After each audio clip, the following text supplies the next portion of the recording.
Ainda nesse ponto da leitura de exatas, e aqui falo de exatas, mas é um recurso utilizado por todo mundo, porque é o tipo de informação que tem constantemente para vocês, é a leitura de gráficos. Então, tome muito cuidado quando você for ler um gráfico e se atente a alguns pontos específicos. Por exemplo, se você pega um gráfico que nem esse que você está vendo na tela agora, você pode olhar para isso e achar que existe uma diferença muito grande entre algumas dessas barras. Mas quando você olha para o campo à esquerda, você vai perceber que a variação desses números não é tão grande assim. Então, a maneira como eles apresentam essas informações são importantes. Isso para o bem e também para o mal, obviamente. Então, cuidado para não se deixar levar por uma informação sem olhar exatamente o que está em cada eixo. Aqui eu dei um exemplo para você de um gráfico, mas poderia dar de outro. Olha, por exemplo, esse gráfico aqui. Perceba que ele é um gráfico de pizza e que a ideia dele era que você tivesse um cuidado de fatias maiores representam coisas em maior quantidade. Na lógica é isso, mas se você olhar para os valores em porcentagem, você vai ver que não está funcionando desse jeito. Então, muito cuidado com isso. Para evitar qualquer problema do tipo, é interessante que você conheça minimamente alguns gráficos, mas principalmente você leia qual é o cabeçalho do gráfico.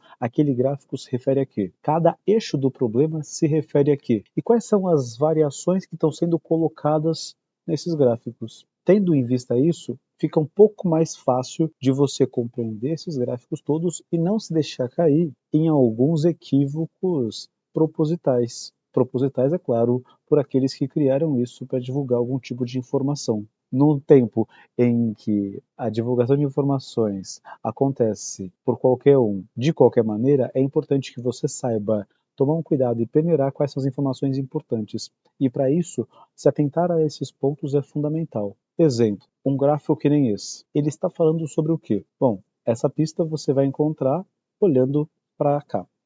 O que representa a altura de cada uma dessas barras? Bom, esse tipo de informação você vai ter olhando para cá. Aqui você vai ter o que representa cada coisa, cada altura e quais são os valores de cada uma delas. Por fim, nesse eixo, na horizontal, você vai ter qual tipo de informação? Você consegue encontrar esse tipo de informação aqui e consegue saber o que significa cada barra olhando para os valores correspondentes nesses pontos que eu estou te mostrando. Beleza, é isso, gente. Então, muito cuidado quando for ler um gráfico, porque a gente acaba batendo o olho e tentando tirar algumas conclusões, mas se você não se atentar a esses pontos específicos, hoje em dia é cada vez mais perigoso que alguém tenha feito isso de tal maneira para te levar a crer numa coisa que não é necessariamente verdade. Tudo bem? Então, muito cuidado com isso e a gente se encontra no próximo vídeo.